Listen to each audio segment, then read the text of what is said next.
jornalista pós-graduada pela PUC São Paulo, defensora dos direitos LGBTQIA+, e uma voz ativa na política. Hoje nossa convidada é Léo Áquila. Muito obrigado por ter aceito o nosso convite. Imagina, eu que agradeço, para mim é uma honra. Mais um canal para a gente expandir as ideias, mais um raio de alcance, né, que a gente tem à disposição para amplificar a nossa voz. Estou feliz de estar aqui, obrigada. Obrigado. Léo, você tem uma carreira sólida, né? Não só como artística, mas também uma formação em jornalismo. Uhum. Você já passou pela televisão, por música, por artes plásticas, que é uma das suas paixões. Como que a arte te ajudou a enfrentar os desafios que a vida te impôs? Em todos os momentos da minha vida, a arte me salvou. Eu já passei muitas dificuldades, né? Eu acho que se você sentar com qualquer pessoa, principalmente se for uma pessoa pobre, como eu fui tão pobre, essa pessoa vai te contar inúmeras dificuldades. Em todas elas, a arte me salvou. Eu comecei a fazer teatro com 12 anos. Imagina, se você observar o meio que eu estava inserida, Capão Redondo, extremo zona sul de São Paulo, para quem não sabe, foi um dos bairros mais famosos do mundo. Tamanha violência 50 anos atrás. E era esse o contexto. Com 12 anos de teatro, eu estava na escola, uma escola estadual, o Martins Júnior, muito conhecido no Capão Redondo, e eu estudava lá. E o professor, percebendo a vulnerabilidade em torno da escola, né, dos alunos, ele montou um grupo de teatro e a gente começou a ensaiar uma peça que era o Descobrimento do Brasil, inclusive. Até para a gente ir se inteirando da história do Brasil. E aí, eu fazia o papel de Pero Vaz de Caminha. E esse professor, ele meio que protegia a gente também, sabe? Dessas vulnerabilidades, ocupava a mente da gente. Ensaiando aos sábados, se apresentando, finais de semana, levava a gente para teatro, o Teatro Caetano de Campos, que fica ali na Praça da República. Foi o primeiro teatro que eu me apresentei. Então, com 12 anos de idade, eu já estava ali sendo salva pela arte. E isso nunca passou, porque ali eu também desenvolvi uma coisa que eu já tinha, uma semente brotada na minha essência, que era ser artista desde criança. As minhas brincadeiras sempre foram de ser apresentadora, de ser atriz, de ser cantora, dançando. Sempre foram essas as minhas brincadeiras de criança. O que já anunciava essa predisposição a ser artista. E aí, com 18 anos, neste mesmo bairro, eu fui apedrejada por ser uma pessoa muito afeminada. Não era aceita pelo bairro, a discriminação era muito grande, o bairro era muito violento, eu já tinha tido um irmão assassinado com 9 tiros na porta da minha casa, não queria ser a próxima vítima. E aí, nesse contexto, eu saio de casa para sair do bairro.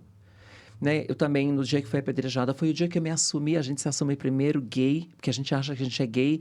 Depois é que você vai entendendo o que é essa coisa da transexualidade, né? Como que isso vem gritando pelos poros, saindo pelos poros.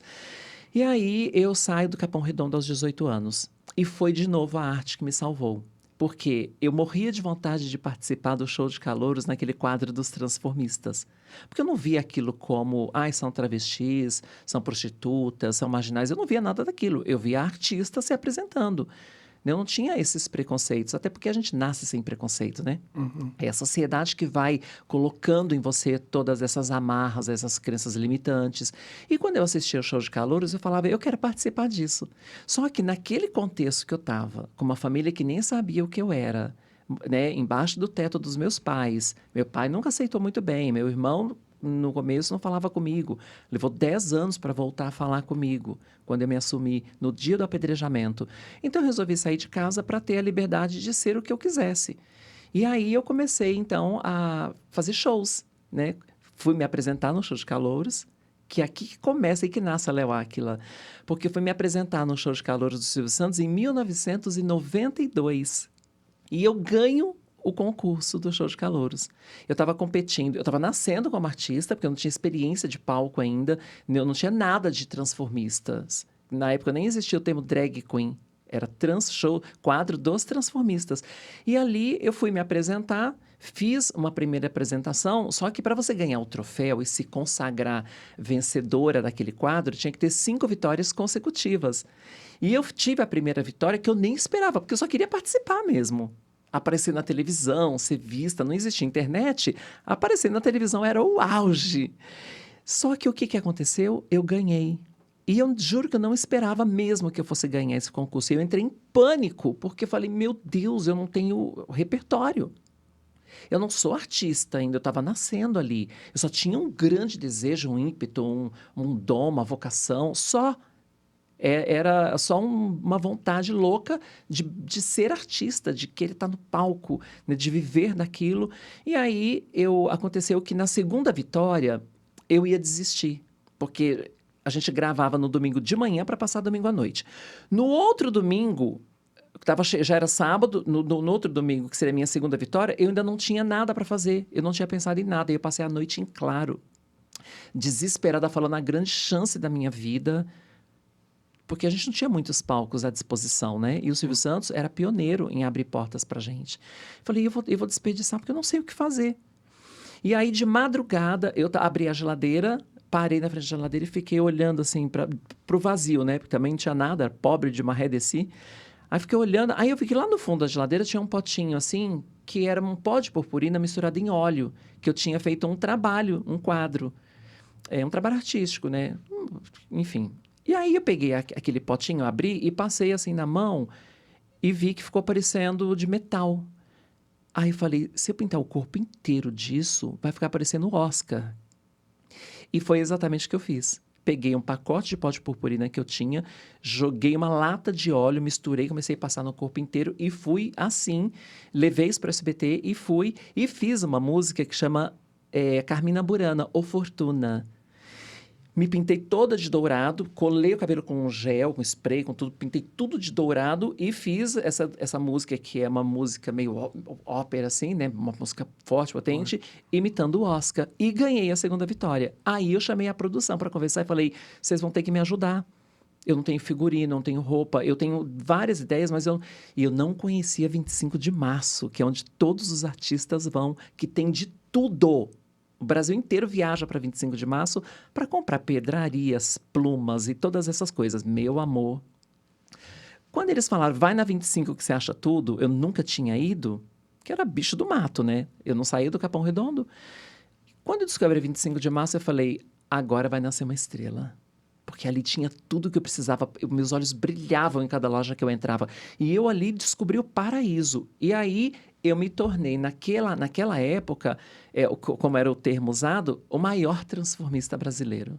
Eu ganhei o concurso do Silvio Santos, porque todas as minhas ideias agora tinha ferramenta para colocar na prática, para tangibilizar o que era só uma ideia. E aí eu ganhei o concurso, passei a ser conhecida por toda a comunidade LGBT, viajar o Brasil inteiro fazendo shows, e isso durou 28 anos. Então, olha como a arte me sustentou desde sempre. E, na verdade, não só pela sua performance à época, né, mas também pelo seu carisma, você caiu nos encantos, né? E teve a ajuda, a aprovação de nomes muito importantes, como Silvio Santos, Monique Evans. Como foi isso para você? Eu acho que o meu trabalho, ele falava por si só. Quando eu comecei a fazer shows, quando eu comecei a me apresentar, eu trouxe uma coisa muito inovadora. Nem eu tinha essa consciência, tá? Porque eu não era do meio do show business, eu não participava de boates gays, eu nem conhecia boate gay quando eu comecei a fazer show. Eu vim conhecer as boates LGBTs por causa dos shows, que eles começaram a me convidar e eu comecei a ir, eu não tinha nem ideia do que era. Na minha cabeça era tipo um bacanal, assim, que a gente entrava, tava todo pelado, tava tudo... Eu morria de medo, inclusive, justamente porque eu não conhecia. E aí foi depois que eu vi Ia que... de encontro com o senso comum da promiscuidade, Sim, da baderna. sim, que era a imagem que passava, né? Então, hoje, quando eu vejo a comunidade tendo julgamentos errôneos a nosso respeito, eu entendo, eu acolho e tento explicar. A minha vida é tentar falar para a sociedade, não é o que vocês estão pensando. Nós não somos o que vocês pensam. A gente é muito superior a tudo isso. Mas eu entendo, porque eu mesma pensava isso. Quando eu comecei a fazer shows que me convidavam para as boates gays, eu tremia no começo, porque eu não sabia o que esperar lá dentro. Eu achava que eu ia estar no palco, as pessoas iam me agarrar à força, iam me tocar à força, né? Eu imaginava as coisas mais horríveis. Mas por quê? Porque era essa a imagem que passavam pra gente, né? Então, a gente tem que ter essa paciência, essa tolerância. Agora, muita gente passou pela minha vida assim, mas quem me abriu a maior porta, que foi o que me consagrou e abriu as portas para a televisão, não era nem artista em si. Era uma diretora da Rede TV que chama Mônica Pimentel. Foi a Mônica Pimentel que percebeu que eu poderia contribuir com a audiência, né, levando uma coisa inovadora. E aí nós criamos o que hoje chamam de drag repórter. Mas isso nasceu lá naquela época. Foi um projeto que eu construí e levei para a Rede TV quando a Rede TV inaugurou. E falei, olha, vocês estão trazendo aqui essa imagem de supermodernos, uma emissora que está nascendo para trazer a modernidade. A diversidade, né? Então, a gente tem que ter uma drag repórter. Eles amaram a ideia.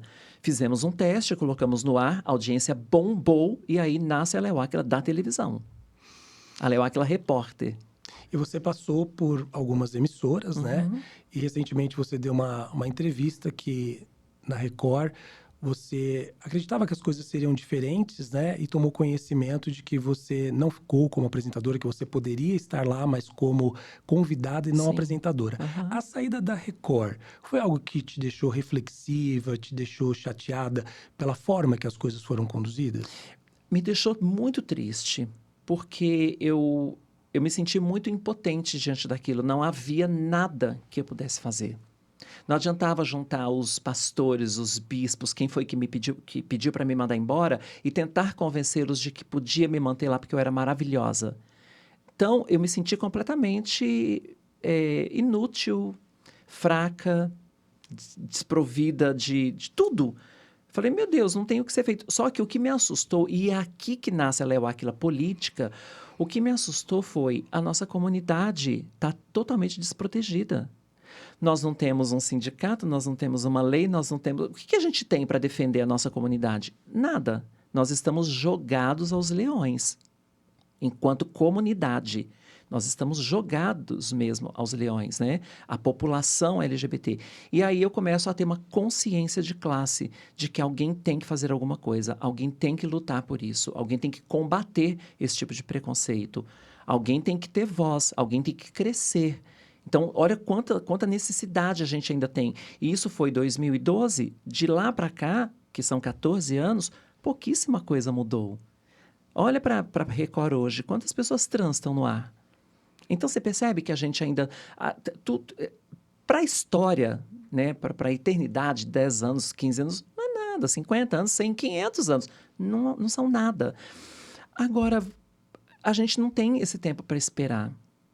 E mais do que isso, a gente precisa cuidar da população que vai vir ainda. Então, tudo que a gente está fazendo agora, nós não vamos colher os frutos. A gente vai ver a próxima geração, as próximas gerações, colherem o fruto do nosso trabalho. A gente ainda vai levar muita cabeçada. A gente ainda vai apanhar muito. Muitos perderão vidas, né? Ainda sofreremos muitas violências até que as pessoas se conscientizem. Isso talvez leve 200 anos.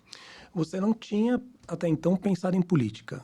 Foi esse ou já era algo que passava? Porque a gente percebe que você tem uma questão de vida mesmo, de senso de justiça, de que as pessoas devem ser o que elas são e devem ser respeitadas, na verdade, por isso. A política já era algo que passava na tua atmosfera, estava próximo de você ou não? Foi esse momento que você falou, não, isso está errado, eu preciso fazer alguma coisa para mudar? Você sabe que eu sou forjada no ódio, né? Porque tudo ao meu redor era ódio. Era as pessoas sentindo ódio do que eu era e eu sentindo ódio da violência que eu sofria e dessas pessoas. E tudo que eu fiz, só que eu soube canalizar o meu ódio. Porque tudo que eu fiz pautada no ódio, na força do ódio, foi eu vou vencer para te provar que eu sou incrível, você vai ter que me engolir. Tanto é que quando eu tinha 18 anos, que eu fui apedrejada no Capão Redondo, o que eu disse para os meus agressores no dia seguinte, que foi o dia que eu abandonei o Capão Redondo e a minha família, uma mão na frente e outra atrás? Guardem este nome, Léo Áquila, porque vocês vão ouvir falar de mim. Então, eu não transformei esse ódio numa coisa ruim. Eu tive a sabedoria de saber canalizar a força, a energia do ódio que eu sentia para falar, eu vou vencer. E vou esfregar todas as minhas vitórias na cara de vocês. Só que depois esse ódio passa e essa força fica. Essa guerreira, porque eu me sinto uma pessoa guerreira, eu acho que é uma palavra que me define. Porque eu até tenho um espetáculo do ano 2000 que chamou Guerreira, que foi apresentado no Tom Brasil, com o meu dinheiro, que eles não queriam contratar. Eu falei, eu pago, então quanto que é o aluguel da casa? Fiz isso, passei anos para pagar, mas fui lá e fiz o espetáculo. Porque tudo na minha vida que falam para mim, você não, eu falo, eu sim. E vou atrás. E eu mostro e provo que eu vou fazer e que eu sou capaz.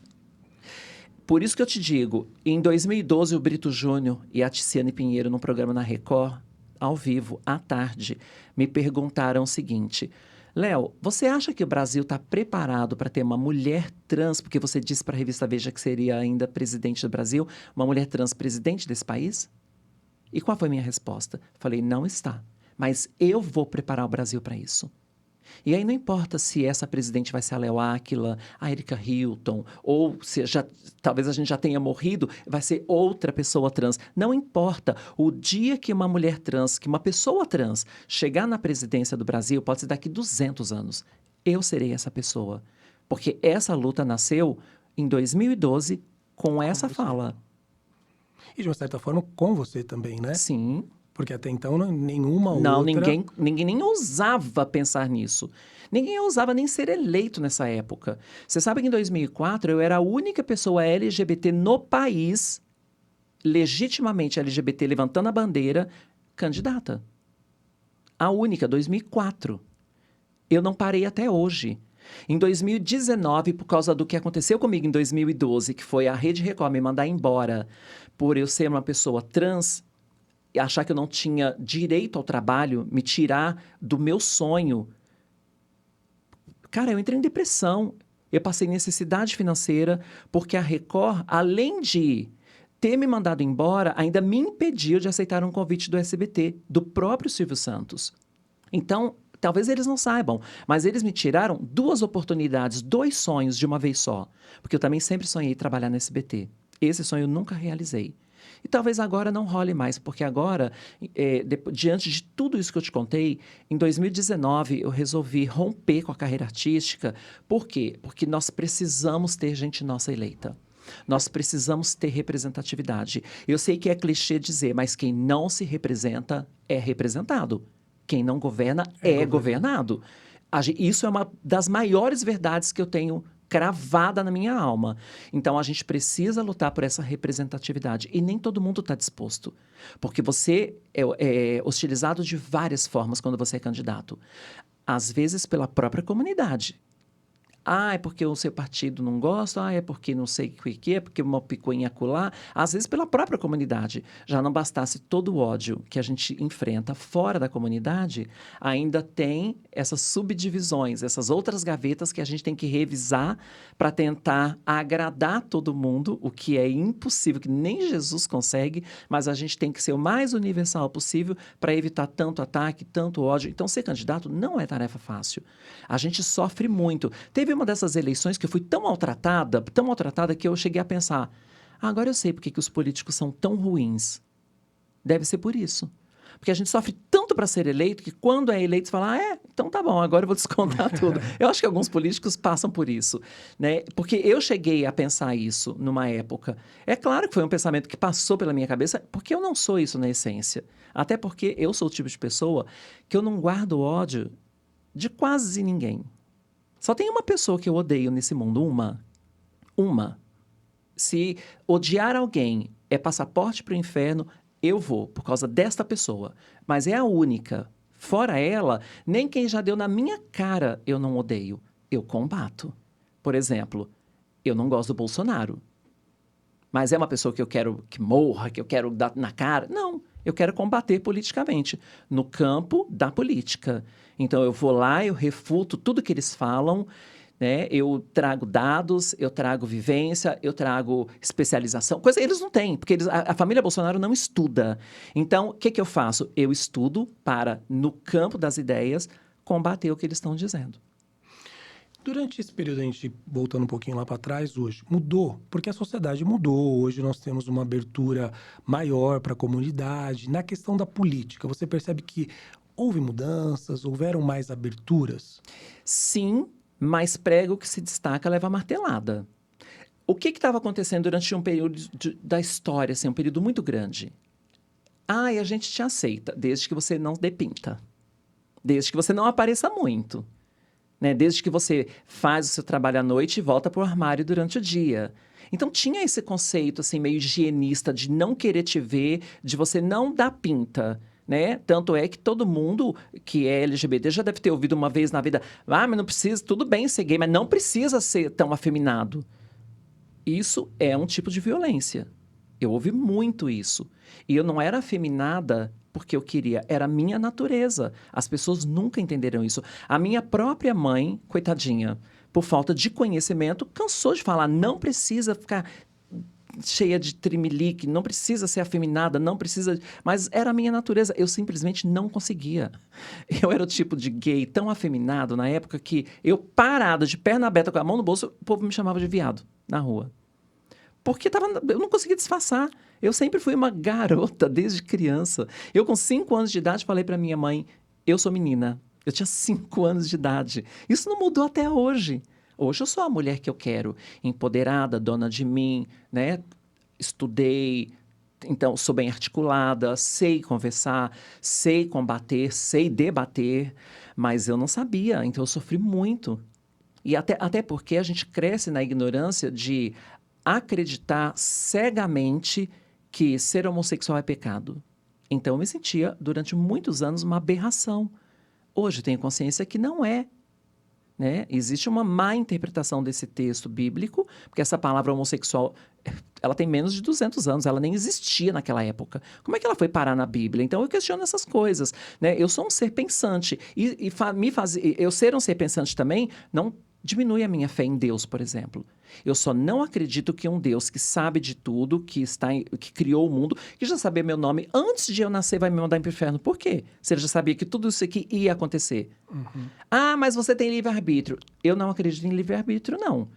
Porque mesmo com livre-arbítrio, ainda que eu mude de ideia 1000 vezes, Deus já sabia qual seria a minha última ideia, minha última escolha. Ele já sabia antes de eu nascer como eu ia morrer. Então, que prazer esse Deus tem de me mandar para o inferno? Eu não consigo acreditar nisso. Então, ter essa clareza de raciocínio me coloca num lugar de empoderamento. Porque aí sim, respondendo a sua pergunta, a gente avançou. Mas a gente está sofrendo mais também. Porque à medida que a gente começa a despertar, a aparecer, sempre vem alguém querendo massacrar. Por que você acha que o conservadorismo está crescendo tanto e a gente está sendo tão atacado? Eles são o prego, eles são o martelo e nós somos os pregos que a gente se sobressai, eles vão lá e martela, a gente afunda a gente. Aí a gente luta de novo, eles vão lá. E como que eles fazem isso? Tirando os nossos direitos, tentando impedir que mulher trans use o banheiro feminino, sem nenhuma evidência de assédio, porque nunca houve. Não tem um boletim de ocorrência sequer onde uma mulher trans assediou uma mulher cis. Não tem uma denúncia, não tem nada. Tá vendo como é cortina de fumaça? Espantalho criado? Isso é o martelo e o prego. Enquanto alguns, na verdade, fazem de tudo para aparecer, a gente percebe que muitas coisas você faz no silêncio, né? Você teve apoio, por exemplo, de pessoas extremamente importantes, como a Preta Gil, que, na verdade, ajudaram a Sim. comunidade e até, na ocasião, pediu para que você não comentasse nada, porque não queria que isso se tornasse público e que a ideia da ajuda fosse no sentido de aparecer. Você trabalha muito com isso, você vai nos lugares, a gente percebe que você está à frente e você não faz esse escarcéu, né? Você, quando mostra de uma forma informativa, né? Você prefere trabalhar assim? Eu gosto muito da ideia de não expor gente vulnerável. Eu acho muito triste quando, às vezes, eu tenho que mostrar meu trabalho. Às vezes, eu tenho que mostrar para a sociedade que eu sou uma pessoa proativa, que eu enxergo o próximo e suas vulnerabilidades.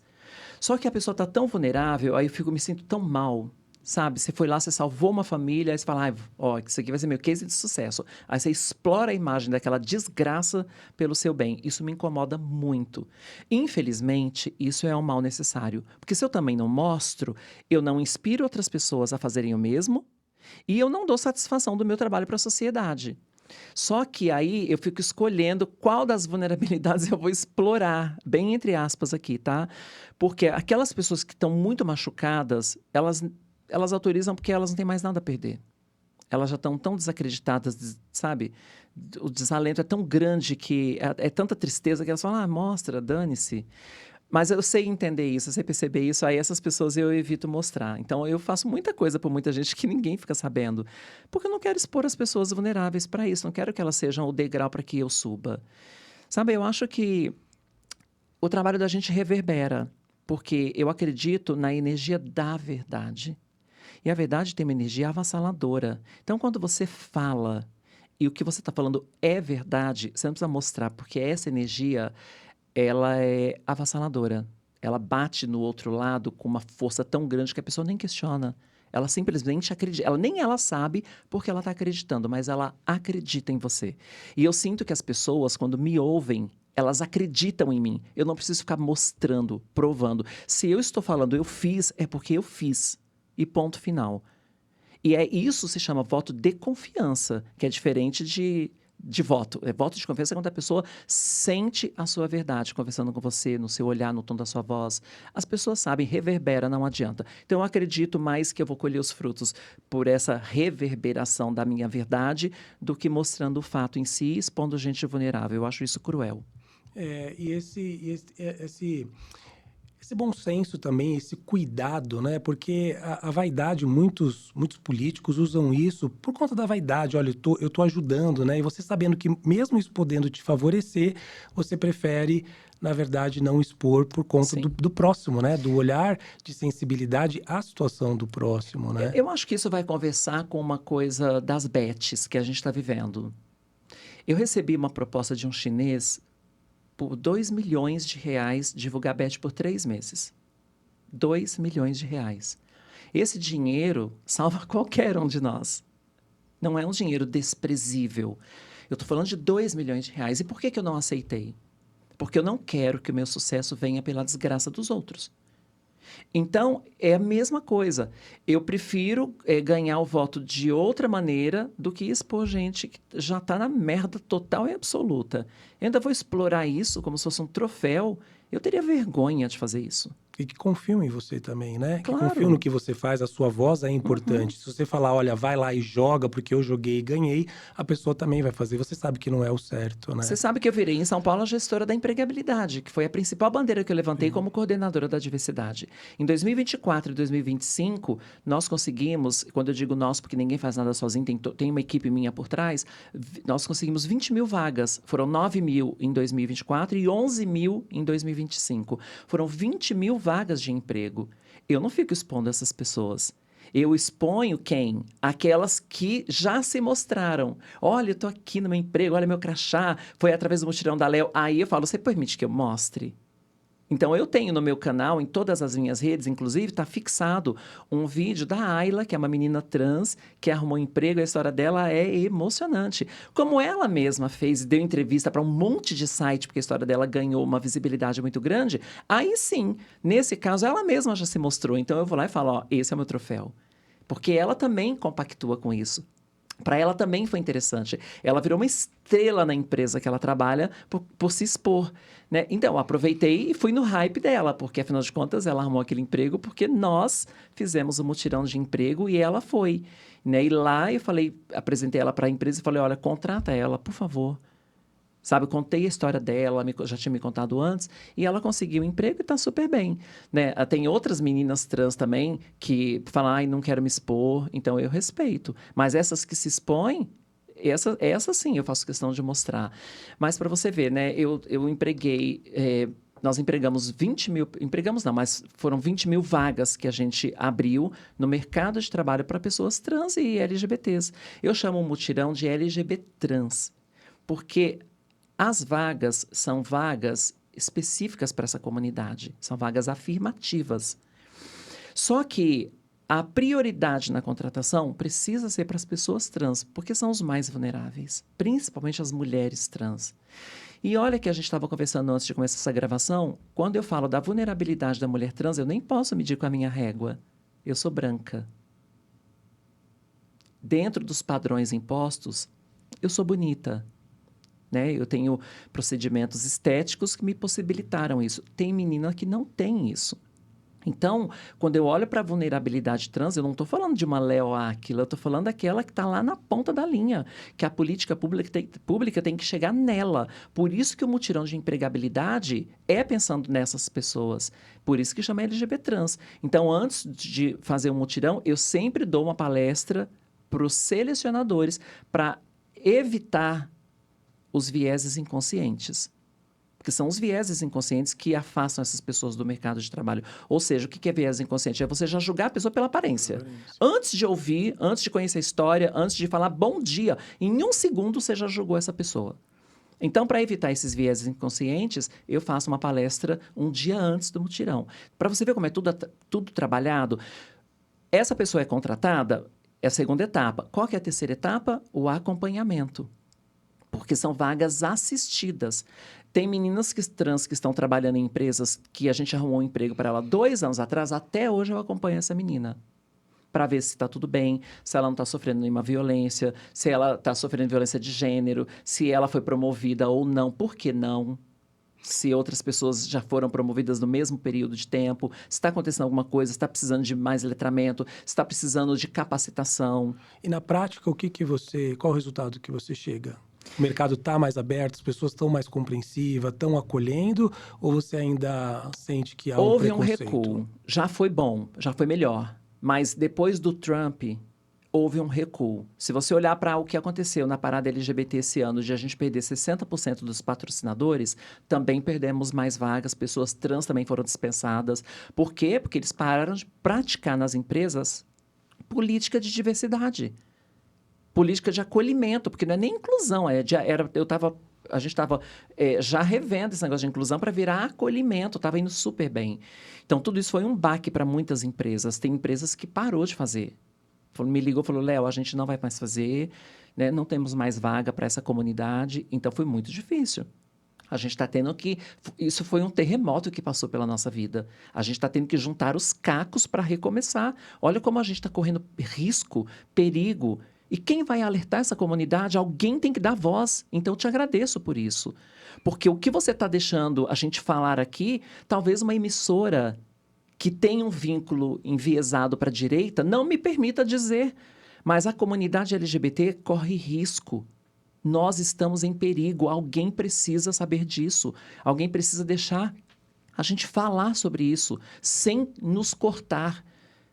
Ouvindo a gente, acolhendo essa demanda, alertando a sociedade, a comunidade e, mais do que isso, avisando para toda a sociedade que violência não é um problema de quem está sofrendo ela, é um problema de toda a comunidade e principalmente de quem está praticando essa violência. Alguma coisa está muito errada nessa sociedade. E você é uma pessoa que não se furta a esse papel. Você sabe que muitos colegas às vezes se furtam por não querer se indispor. O dia a dia na política, eu acredito que seja de muita pressão, matando um leão por dia. Tem dias que você chega em casa e fala, tô cansada, ou justamente essa oposição, essa forma que se cria dessa resistência te dá mais força e vai de encontro com o que você falou no começo? Lembra que eu te falei agora há pouco que eu sou forjada no ódio? Sim. Quanto mais ódio eles me deixam, mais energia eu tenho para trabalhar. Quanto mais me xingam, mais energia eu tenho para trabalhar. Quanto mais tentam me invalidar, me invisibilizar, me anular, mais força eu tenho. É o combustível. É meu combustível. Então, não me provoque. Não me diga que eu não vou conseguir, porque aí você vai mexer num vespeiro. Aí você acorda um leão. Não à toa, meu nome é Léo, que quer dizer leão. A gente teve uma mudança, né? O crime de transhomofobia foi equiparado ao de racismo. Você acha que quando acontece esse tipo de crime, as delegacias, a sociedade está preparada para acolher? Porque assim, nós temos uma lei no papel, é como você disse, a questão das políticas públicas, ela é muito bonita, diz o que tem que ser feito, como deve ser feito, mas na prática aquilo nem sempre funciona. Uhum. Você acha que quando você vem, né, traz uma lei que equipara a um crime, por exemplo, de racismo, as delegacias, a sociedade compra essa ideia, entende essa ideia ou ainda há resistência? Nem quem é a lei entendeu isso ainda. Você quer um caso bastante emblemático? O Rafa Gonzalez foi um menino que, junto com seu namorado, sofreu um crime de homofobia numa padaria na Santa Cecília, aqui em São Paulo. Esse caso ganhou as manchetes. Todo mundo comentou, porque o que a menina, a Jaqueline, né, fez foi muito grave. De chegar a espancar os meninos, chamar de viado, de vai dar seu negócio, sabe? Eu tenho até vergonha de falar o que ela falou aqui. Pode gravar, né? Aí o que aconteceu? Os meninos não tocaram nela e chamaram a polícia. Os policiais chegaram lá, apaziguaram tudo e mandaram a menina para casa. Prevaricação. Esse foi o crime dos policiais. Eles não entenderam que aquilo era equiparado ao racismo e que é grave e que é crime. Os policiais mandaram ela embora. Quem que teve que ir na corregedoria denunciar os policiais? Eu. Porque ninguém teve coragem. Inclusive, na ocasião, eu ouvi da própria polícia militar: tem certeza que você quer fazer isso? Porque existem policiais e policiais. Eu falei: tenho certeza. Eles precisam entender da pior maneira o erro que eles cometeram. Então, falta letramento para essas pessoas. Eu já cheguei a fazer letramento para a parte da Polícia Militar, letramento LGBT, para explicar por que isso é crime. Só que eles não avançam, porque é uma corporação, principalmente agora com o Tarcísio, extremamente conservadora, machista. Eles estão se reunindo em igreja. Você quer pior do que isso? Eles estão fazendo reuniões em igreja. Onde que nós vamos parar se o nosso Estado é laico? O que estão fazendo com a cabeça desses PMs? Eu estou preocupadíssima com isso. Porque essa violência vai parar na gente, principalmente nas pessoas trans. Porque a bala da intolerância sempre acerta primeiro em nós. Porque os gays, além de serem mais bem aceitos, eles sofrem muita violência, tá? Não estou minimizando a dor deles, não. Só que eles têm a tal da passabilidade. Tem o gay que ali faz um jeitinho mais machinho e tal, até passa. Tem gay que não consegue. Eu, por exemplo, antes de me assumir trans, eu era um gay. Mas um gay extremamente afeminado, naturalmente afeminado. Eu não conseguia esconder. Essa pessoa também sofre, não binários também sofrem. As lésbicas, então...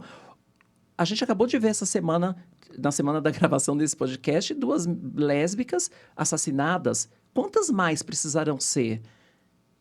Você está entendendo? Então, a gente está sofrendo muito e está faltando muita letramento, a começar de cima para baixo, da própria lei, de quem faz a lei, para entender que isso é crime, para ir passando para quem está para a pirâmide embaixo. Então, o que você falou, se isso chegou na ponta, não chegou. Porque, senão, nesse caso da padaria Iracema, os policiais jamais mandariam aquela menina para fora, jamais. Então, a gente ainda sofre essa negligência. E outra coisa, as pessoas não têm medo da lei. Não têm.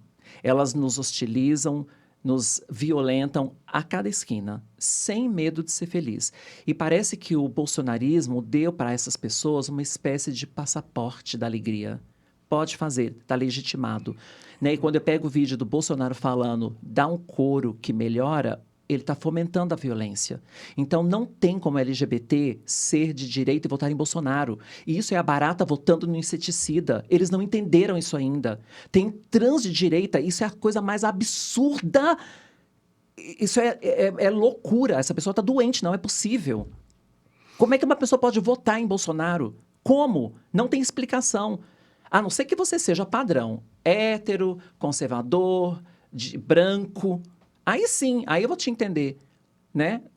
Você não tem consciência de classe, mas eu vou te entender. Agora, você preto, você LGBT, você trans, pobre, votando em Bolsonaro... Mas nós temos artistas que fizeram isso, né? Que usaram discurso até um determinado momento e depois voltaram atrás apoiando essa questão do partido. O que você acredita que movimenta uma pessoa a mudar de ideia? A se posicionar até um determinado momento de uma forma e depois virar casaca, digamos assim.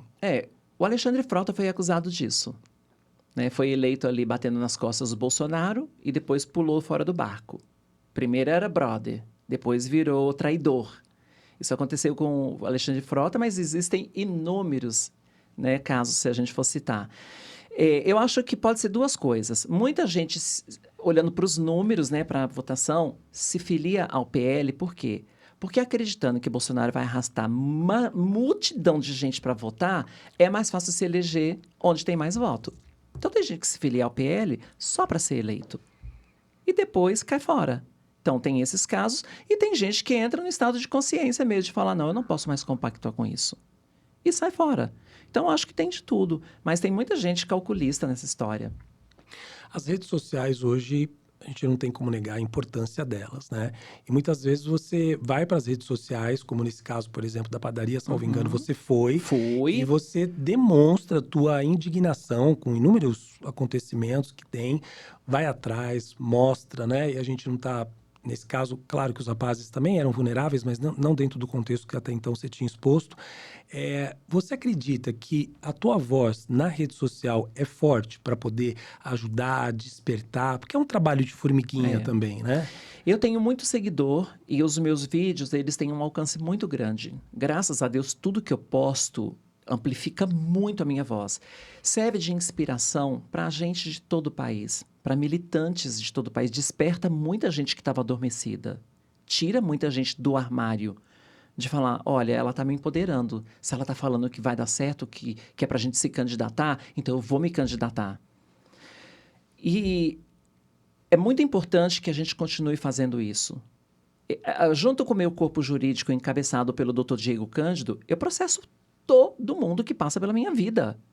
Não que me feriu, mas que feriu alguém, né? Então, quando eu vejo que aconteceu um crime, eu vou atrás dessa pessoa e falo, faz um boletim de ocorrência, junta provas e testemunha e me manda. E eu processo todo mundo. E a gente ganha todos.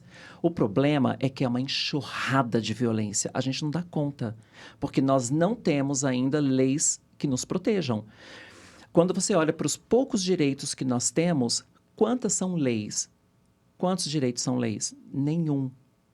Nem o casamento igualitário, nem a lei de LGBTfobia. Não é lei. A LGBTfobia, ela é considerada um crime porque ela é um penduricalho na lei do racismo. Então, é subnotificado a quantidade de violência, porque entra como racismo. A gente não tem nenhuma lei nossa Tem que uma nos proteja. estatística correta, né? Não tem. Está subnotificado. Fora que a comunidade LGBT, historicamente, não vai à delegacia porque tem medo de sofrer mais violência. E a gente tem que ficar encorajando essas pessoas. Eu vivo falando para as pessoas, eu preciso de números para fazer política pública. Eu não sei quantas pessoas... Outro dia, eu não sei quantas pessoas exatamente estão sofrendo violência. Outro dia eu tentei abrir um centro de atendimento para idosos LGBTs. Eu deixei tudo preparado, fiz o projeto, deixei tudo pronto, tudo aprovado, já tinha até a casa, o local já estava tudo certo. Aí as autoridades competentes me perguntaram, mas quantas pessoas têm LGBTs idosos que precisam desse trabalho?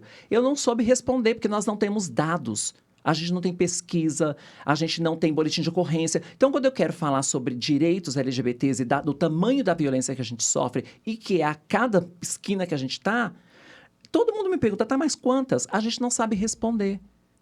Primeiro porque a LGBT tem medo de fazer BO, e a gente tem que encorajar essas pessoas a fazerem sempre, para a gente ter números, ter dados. E segundo porque eles têm medo de ir numa delegacia e sofrer mais violência e virar chacota. Já aconteceram muitos casos onde o LGBT foi lá, ainda saiu como réu. Tamanho preconceito. Olha que violência. Então, olha quanta coisa a gente tem que fazer. E aí, dá para LGBT ficar brincando de que está tudo bem? Com política? Não dá. Política pra gente é coisa seríssima. Não dá pra ficar no raso de, mais uma tentando mamar na teta do governo. Amor, acorda, Alice, você não tá no País das Maravilhas, não. É agora ou nunca. É luta ou morre. O que você quer? Tem que decidir e tem que ser agora. Teve algum caso, sem mencionar nomes, que te chocou nesses anos todos, né? E também dentro da política, que te deixou assim, indignada, chocada, alguma coisa que mexeu com você? Porque eu acredito que assim, no dia a dia você vê muitas coisas, se sensibiliza, mas você tem a sua vida, você tem que entender que também é um problema do outro, né? Mas teve algo que mexeu assim com você? Teve. Uma menina trans, de 12 anos de idade, cujo pai é pastor, e a mãe também evangélica, expulsaram essa menina de casa por ser trans. Essa menina caiu nas mãos das pessoas erradas na rua, aplicaram silicone industrial, que é óleo de avião, nessa menina, para que ela tivesse curvas, colocaram seio nessa menina, colocaram silicone no rosto dessa menina, para parecer mais adulta, e colocaram essa menina para fazer prostituição. E você pensa que isso é caso isolado?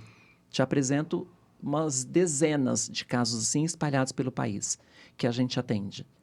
Para mim, não existe coisa mais cruel. A gente está falando de uma criança de 12 anos de idade se prostituindo com silicone industrial no corpo. E aí eu te devolvo a pergunta: com que idade você acha que essa menina vai morrer? Eu não dou 30 anos para ela. Por isso que a expectativa de vida de uma pessoa trans no Brasil é até 35 anos. Qual é a chance que essa menina tem de sobreviver? Porque silicone é uma bomba no organismo. Silicone industrial não é se vai dar problema, é quando vai dar problema, porque vai dar problema, vai explodir. Uma hora vai. Hoje, eu estou com 120 mulheres trans que estão com o pé na cova por causa de silicone industrial. São tão graves os casos que os médicos me aconselham a não mexer no corpo dela, porque vai piorar a situação. É tudo paliativo, é para amenizar a dor, mas tem umas que o silicone desce para o pé e não consegue mais andar, tem umas que tiveram que amputar membros, tem umas que estão com o bumbum em carne viva, porque explodiu. Outro dia no meu gabinete chegou uma com seio, tirou o seio para fora, preto, pedindo socorro, pingando pus. Como você acha que eu fico diante disso? Eu me sinto, às vezes, inútil e lutando sozinha. Cadê a sociedade que não está comigo? A comunidade LGBT que, às vezes, fala, o problema não é meu. Tem alguns gays que falam isso. Ah, mas aí é a luta trans. Tanto que está nascendo pelo mundo um movimento LGBT que exclui o T da sigla. Por quê? Porque silicone industrial não é um problema do gay. É um problema de quem é trans? Não, é um problema de toda a comunidade. Aqui precisa ser ninguém solta a mão de ninguém. E como é feito também é um problema social, né? Uhum. Né? Como as coisas são conduzidas, Sim, como a criança como de ela 12 chegou lá. anos, como ela chegou lá. Né? Porque quando né? a gente fala de silicone industrial nas mulheres trans, por que elas colocaram? É aqui que está o X da questão. O que levou essa mulher a colocar silicone?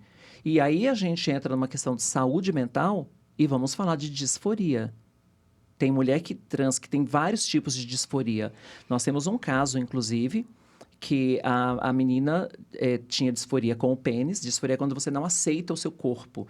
E ela tinha disforia tão grave com o pênis que ela tentou operar tantas vezes pelo sistema de saúde pública e não conseguiu, que ela cortou com a faca.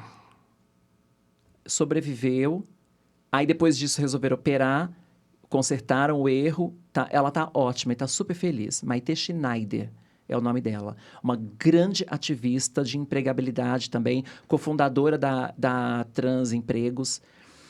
E ela é um caso para a gente pensar o que é disforia. Então, por que as pessoas aplicam silicone mesmo sabendo que é proibido? Porque aquilo dói tanto na gente. Disforia é uma coisa que dói tanto que só quem tem sabe. Mas precisamos olhar para isso. Saúde mental da comunidade LGBT é uma coisa muito séria. Por quê? Porque a gente já vem sofrendo desde o berço. Já vem, mesmo para quem tem acolhimento, já é um sofrimento, porque é a questão de você não se aceitar como você é. A sua cabeça não é aquilo. Isso é identidade de gênero, é como você se identifica. Né? Eu sofri a vida inteira com isso, porque eu nunca olhei no espelho e vi um homem. Como é que eu explico isso para a sociedade? Cadê os profissionais? Eles que precisam legitimar nosso discurso.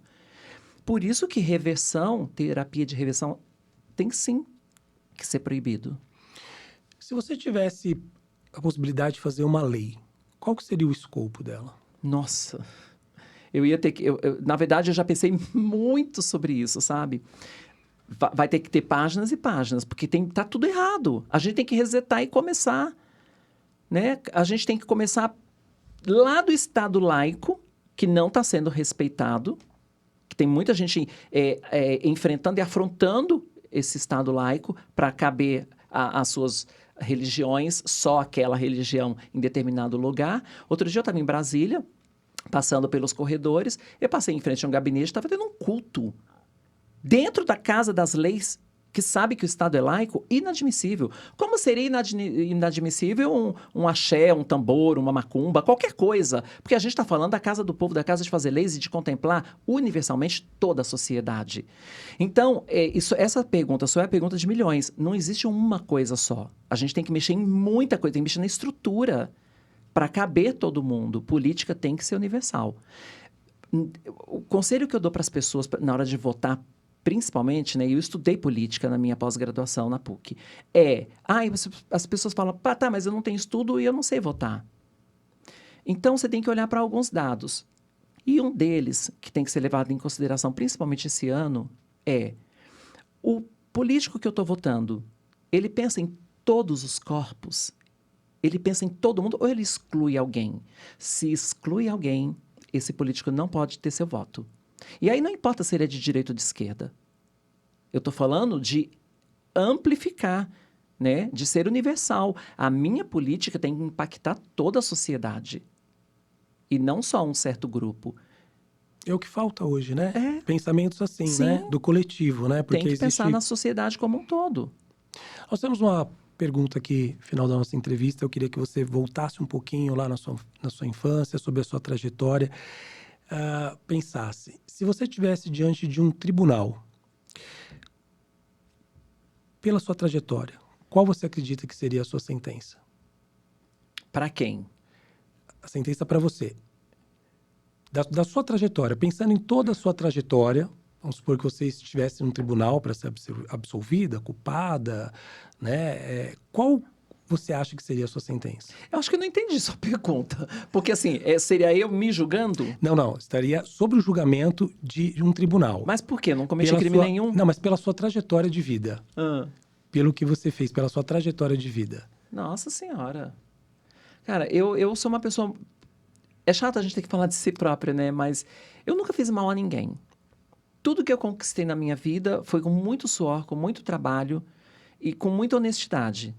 Se você vasculhar na internet ou na minha vida, abro minhas contas para você, minha vida é um livro aberto e vai ser sempre. Você não vai achar nenhuma irregularidade. Não existiu a vida inteira. Eu tô com 55 anos, ninguém tem nem o que reclamar de mim, quanto mais um processo contra mim. Ninguém tem. Então, o que eu fiz de mal para as pessoas? Nada. A minha vida foi só levar entretenimento durante um tempo, que eu fui artista, levar minha arte, fui aplaudida pelo Brasil inteiro em centenas e milhares de lugares. E depois, como política, eu durmo e acordo pensando em combater violências. Eu sou maravilhosa, então. Essa é a sentença. E com certeza seria absolvida, claro, né? absolvida de toda e qualquer culpa que eu nem tenho, porque eu nunca fiz nada de errado. Eu acho que ninguém pode me julgar enquanto, principalmente, eu não for eleita a algum cargo. Por quê? Porque eu nunca fui eleita, eu nunca tive um cargo eletivo. Eu tive um cargo de confiança, né, na prefeitura, que fui 4 anos coordenadora da diversidade. E pode perguntar, foi a melhor coordenadora que passou por lá. Eu fui premiada pelo Ministério dos Direitos Humanos em Brasília por causa do meu trabalho de empregabilidade em São Paulo. Isso fez história. É um modelo que eu passei para vários militantes, para vários coordenadores no Brasil inteiro. Olha a importância disso. Se hoje tem tanta gente trabalhando, às vezes, nem fui eu diretamente. Está lá em Fortaleza, como a gente fez também. Mas foi através do meu trabalho, inspirado no meu trabalho, com as dicas que eu dei. Eu escrevi uma cartilha de como tem os militantes fora de São Paulo precisam fazer para realizar os mutirões de empregabilidade. Porque são várias etapas, não é só arrumar uma vaga e pôr a pessoa para trabalhar. Está longe de ser só isso. Tem que começar primeiro pelo letramento da empresa, de cima para baixo, dos CEOs para baixo, que é uma conscientização. Se esse letramento não for eficaz, não tem vaga disponível. Porque os mutirões de empregabilidade nasceram exatamente assim. A minha intenção era só dar letramento para que eles respeitassem as pessoas. E aí, no final de cada palestra, que eu vi as pessoas super emocionadas, que eu vou permeando com a minha própria história, contando as dificuldades que enfrentei para conseguir vaga de emprego, para mim, as pessoas ficavam muito emocionadas. Aí, no final da palestra, eu falava assim, tá, então, já que você entendeu porque você está aí emocionado, quantas vagas você pode me dar? E aí começou a pintar, te dou 2. Falei, legal, olha, empreguei 2 pessoas. Te dou 4, aqui tem 8. Até que um dia, uma empresa virou para mim e falou, eu te dou 800 vagas. Falei, calma que agora o negócio ficou muito sério. Voltei para o meu gabinete, reuni minha equipe, falei, a gente vai ter que fazer uma ação gigantesca para a gente conseguir, né? 800 pessoas, e a gente fez um mega mutirão. E foi ali que nasceu, então, essa esse desejo de colocar a gente para trabalhar. Quero ver gente trabalhando. Eu quero ver gente saindo da prostituição. Né? Que prostituição não tem nada de errado, desde que seja uma opção de trabalho para você, não uma imposição, não o único caminho a seguir. Porque tem muita gente que está na prostituição porque é a única coisa que tem. É injusto isso. Aí nós começamos a dar capacitação, nós elevamos o nível de escolaridade dessas pessoas, a gente colocou no emprego, a gente acompanhou essa vaga, a gente deu outra palestra de microagressões, porque aí a gente começou a ter outro tipo de problema, que são as microagressões nas empresas, que é outra pauta. É um trabalho muito difícil de fazer. O que seriam essas microagressões? Nós somos peritas em olhares, por exemplo. Olhar é microagressão. Você sabe que o lugar que eu mais sofri preconceito na minha vida foram nas igrejas. E ninguém precisou falar nada. Era aquele olhar de reprovação, olhar aqui não é seu lugar. preconceito. É isso que esse olhar quer dizer. Aqui não é seu lugar. Retire-se. E eu me retirei. E nunca mais entrei numa igreja. Só de pensar em entrar numa igreja já me dá um gatilho. Assim, eu já acho que eu vou ser maltratada. E você? Reprovada. Ainda que ninguém diga nada. Não precisa dizer, isso é uma microagressão. Léo, acho que a nossa entrevista não se restringiu só a uma entrevista, né? E sim a exemplo, a força que, na verdade, você demonstra e a voz que você leva para muitas pessoas, não só quanto a uma reflexão, mas que muita gente que está em casa nos assistindo possa pensar, eu também posso. Né? E eu tenho gente como a Léo que luta por mim, que fala por mim. Muito obrigado pela sua generosidade, pelas suas palavras, pela sua história. Parabéns e que a luta continue, que eu sei que ela não é fácil. Olha, eu quero muito te agradecer, primeiro pelo espaço e segundo porque você é um excelente apresentador. Em nenhum momento você me interrompeu, você interrompeu a minha fala. Eu achei isso fantástico, porque as pessoas não sabem se comunicar, não sabem o que é enquanto um fala, o outro ouve e depois a gente troca. Porque é importantíssimo isso para que a nossa mensagem seja muito clara. Então eu te agradeço muito pela sua educação, por me ouvir também, né? A gente não cansa de falar sobre essas coisas e quanto mais a gente puder falar, melhor para a gente, melhor para a nossa comunidade. Ter você como aliado nosso é importantíssimo. Eu estou muito encantada com o seu trabalho também e quero te parabenizar por isso. E deixar um recado para toda a sociedade, para toda a comunidade. Eu vou falar uma das coisas mais piegas e cafonas do mundo, mas isso tem que ser dito. Mais amor, por favor. O amor, cara, é a base de tudo. O amor vai resolver tudo. Ah, mas eu não aceito. Mas ama para você ver como você vai entender. Ama para você ver como você vai acolher diferente. Eu tenho uma frase que eu sempre uso que eu ouvi uma vez. Eu fui espírita kardecista há muitos anos e eu ouvi numa dessas palestras de centro espírita que eu assisti. É uma frase que é assim, ó, faça um exercício. Antes de agir, pergunte o que Jesus faria. E aqui eu estou falando de um Jesus, não de religião, de uma história de um cara que sabe exatamente o que é o amor. Então, o que Jesus faria? Jesus ia me olhar com um olhar de reprovação na igreja? Não. Jesus ia me expulsar de um lugar por eu ser quem sou? Não. Jesus ia deixar de me dar um emprego por eu ser trans? Não. Então, faça esse exercício. Põe mais amor que dá certo. Muito obrigado. Pessoal, se vocês estão gostando do nosso conteúdo, vai lá no nosso canal, se inscreve e essa reportagem, essa entrevista vai para o ar em breve. Muito obrigado. Muito obrigado. Obrigada, viu?